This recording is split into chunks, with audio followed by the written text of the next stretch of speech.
Praise the Lord, hallelujah. അഭിഷേകം മന്ന എന്ന വചന സന്ദേശത്തിലേക്ക് എല്ലാവർക്കും ഈ പ്രഭാതത്തിൽ സ്വാഗതം. ഇന്ന് ചിന്തയ്ക്ക് ആധാരമായ ദൈവവചനം 1 പത്രോസിന്റെ ലേഖനം 1-ാം അധ്യായത്തിന്റെ 17-18 വചനഭാഗം. മുഖവർഷം കൂടാതെ ഓരോരുത്തരുടെ പ്രവൃത്തിക്ക് തക്കവണ്ണം ന്യായം വിധിക്കുന്നവനെ നിങ്ങൾ പിതാവെന്ന് വിളിക്കുന്നു. എങ്കിൽ നിങ്ങളുടെ പ്രവാസകാലം ഭയത്തോടെ കഴിപ്പിൻ. വ്യർത്ഥവും പിതൃപാരമ്പര്യമുള്ള നിങ്ങളുടെ നടപ്പിൽ നിന്ന് നിങ്ങളെ വീണ്ടെടുത്തിരിക്കുന്നത് പൊന്ന്, വെള്ളി മുതലായ അഴിഞ്ഞു പോകുന്ന വസ്തുക്കൾ കൊണ്ടല്ല, ക്രിസ്തു എന്ന നിർദോഷവും നിഷ്കളങ്കമായ കുഞ്ഞാടിന്റെ വിലയേറിയ രക്തം കൊണ്ടത്രേ. ഇവിടെ തിരുവെഴുത്ത് പത്രോസിലൂടെ അവിടുന്ന് നമ്മോട് പറയപ്പെട്ട ഒരു ദൈവിക ദൂത് ഇന്ന് പ്രഭാതത്തിൽ നമ്മൾ കേൾക്കുവാൻ ദൈവം ഇടയാക്കുമ്പോൾ, മുഖപക്ഷം കൂടാതെ ഓരോരുത്തരുടെ പ്രവൃത്തിക്ക് തക്കവണ്ണം ദൈവം മുഖപക്ഷം കൂടാതെ പ്രവർത്തിക്കുന്ന ദൈവമാണ്. ദൈവത്തിന്റെ ഒരു ഏറ്റവും വലിയ പ്രത്യേകതയാണ് മുഖപക്ഷമില്ല. എങ്കിൽ നമ്മുടെ പ്രവൃത്തികളെ അവിടെ കണക്കിടുന്നതായി നമുക്ക് കാണാൻ കഴിയും. നമ്മുടെ പ്രവൃത്തിക്ക് തക്കവണ്ണം ന്യായം വിധിക്കുന്ന ഒരു ദൈവം. നിങ്ങൾ അവനെ പിതാവ് എന്ന് വിളിക്കുന്നു. എങ്കിൽ നിങ്ങളുടെ പ്രവാസകാലം ഭയത്തോടു കൂടി ആയിരിക്കണം പ്രവാസകാലം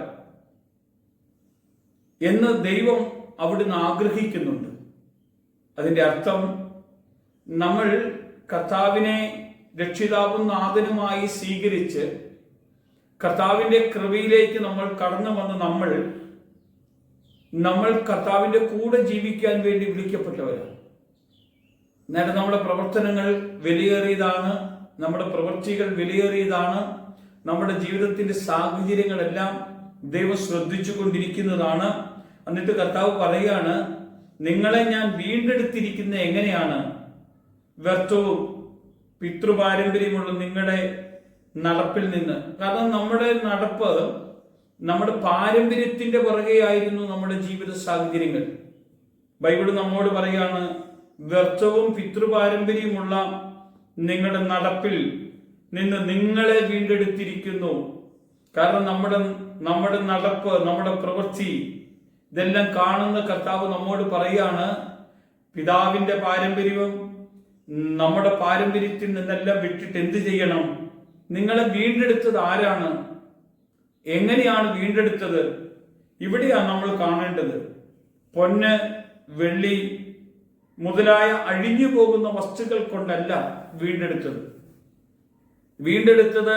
യേശുവിന്റെ കാൽവരിയിലെ ക്രൂശിത മരണത്തിൽ ആ ഒഴുക്കപ്പെട്ട രക്തത്താലാണ് പ്രിയമുള്ളവരെ നമ്മളെ വീണ്ടെടുത്ത് കർത്താവിൽ സ്വന്തമാക്കി നിർത്തിയിരിക്കുന്നത്. അന്നേരം അഴിഞ്ഞു പോകുന്ന വസ്തുക്കൾ കൊണ്ടല്ല, ക്രിസ്തു എന്ന നിർദോഷവും നിഷ്കളങ്കനുമായ കുഞ്ഞാടിന്റെ വിലയേറിയ രക്തത്താലാണ്.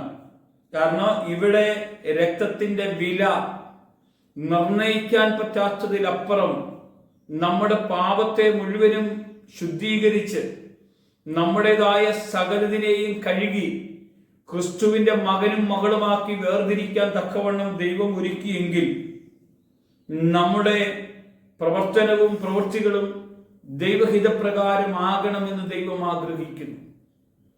ഹിന്ദുവായാലും മുസ്ലിമാനായാലും ജാതീയനായാലും ഏത് വിഭാഗത്തിൽപ്പെട്ടവനായാലും മുഖപക്ഷമില്ലാത്തൊരു കർത്താവ് നമ്മോട് പറയുകയാണ്, വ്യർത്ഥവും പിതൃപാരമ്പര്യമുള്ള നിങ്ങളുടെ നടപ്പ് വിട്ട് നിങ്ങൾ യേശുവിനെ രക്ഷിതാവും നാഥനുമായി സ്വീകരിക്കണം. മറ്റൊന്നും നിങ്ങൾ ചിന്തിക്കരുത്. ഈ തിരുവെഴുത്തിലെ വചനം നിങ്ങൾ വായിക്കണം. ഈ വചനം നിങ്ങൾ ധ്യാനിക്കണം. ഈ വചനം എന്നോടാണ് സംസാരിക്കുന്നതെന്ന് നമ്മൾ തിരിച്ചറിയണം. ഈ വചനത്തിലൂടെ നമ്മൾ കടന്നു പോകുമ്പോൾ മാത്രമേ നമുക്ക് വേണ്ടി കാൽവരി ക്രൂശിൽ മരിച്ച യേശുവിന്റെ സ്നേഹത്തിലേക്ക് എത്തുകയുള്ളൂ. അല്ലെങ്കിൽ മതത്തിൻ്റെതായ ചട്ടങ്ങളിലേക്കും മതത്തിൻ്റെതായ പ്രവൃത്തിയിലേക്കും നമ്മൾ പോകും. യേശു നമ്മോട് പറയുകയാണ്, മതമല്ല, ഞാനാണ് നിങ്ങളെ രക്ഷിച്ചത്, ഞാനാണ് നിങ്ങളെ വിളിച്ചത്, നിങ്ങൾ എന്നിലേക്ക് നോക്കുക. യേശു പറഞ്ഞൊരു വചനഭാഗം, അവൻ വിശ്വാസത്തിന്റെ നാഥനും പൂർത്തി വരുത്തിയവനുമായ കർത്താവാണ്, അവനിലേക്കൊന്ന് നോക്കാമോ? ഈ ഒരു പ്രഭാതം ദൈവം തന്നിട്ടുണ്ടെങ്കിൽ ഈ പ്രഭാതത്തിൽ അവനോട് കൂടെ ഒന്നിച്ചായിരിക്കാനുള്ള ഒരു സമയമാണ് ദൈവം ഒരുക്കി തന്നത്. ആ ദൈവത്തിന്റെ സന്നിധിയിലാണ് ഈ പ്രഭാതത്തിൽ നമ്മൾ ഇരിക്കുന്നതെന്ന് കരുതിയാൽ ആ കർത്താവിന്റെ സ്നേഹം നമുക്ക് അനുഭവിക്കാൻ കഴിയും. നമ്മളെ വീണ്ടെടുത്തത് ആരുമല്ല പ്രിയമുള്ളവർ, യേശുവാ വീണ്ടെടുത്തത്. ശരീരത്തിൽ അടികിട്ടിയപ്പോഴും, ശരീരത്തിൽ അവൻ നമ്മുടെ ഭാരം വഹിച്ചപ്പോഴും, നിന്ദനങ്ങൾ ഏറ്റപ്പോഴെല്ലാം നമുക്ക് വേണ്ടി കാൽവരിയിൽ പോയത്, നഷ്ടപ്പെട്ടു പോയ നമ്മളെ വീണ്ടും കർത്താവിന്റെ മകനും മകളുമാക്കി വേർതിരിച്ച് നമ്മളെ നിർത്തിയത് കർത്താവിന് നമ്മളെക്കൊണ്ട് ആവശ്യമുള്ളത് കൊണ്ടാണ്. നമ്മളെക്കുറിച്ച് കർത്താവിന് ആവശ്യമുണ്ട്. ആ സ്നേഹം നമ്മുടെ അകത്ത് വെളിപ്പെടണം.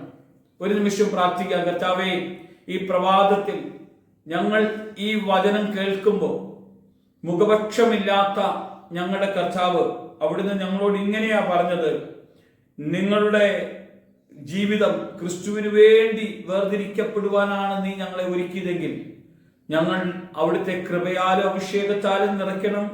യേശുവിന്റെ ശക്തി ഞങ്ങളുടെ മേൽ വെളിപ്പെടണം. അവിടുന്ന് മഹത്വം എടുക്കണം. യേശുവിന്റെ നാമത്തിൽ തന്നെ ആമേൻ.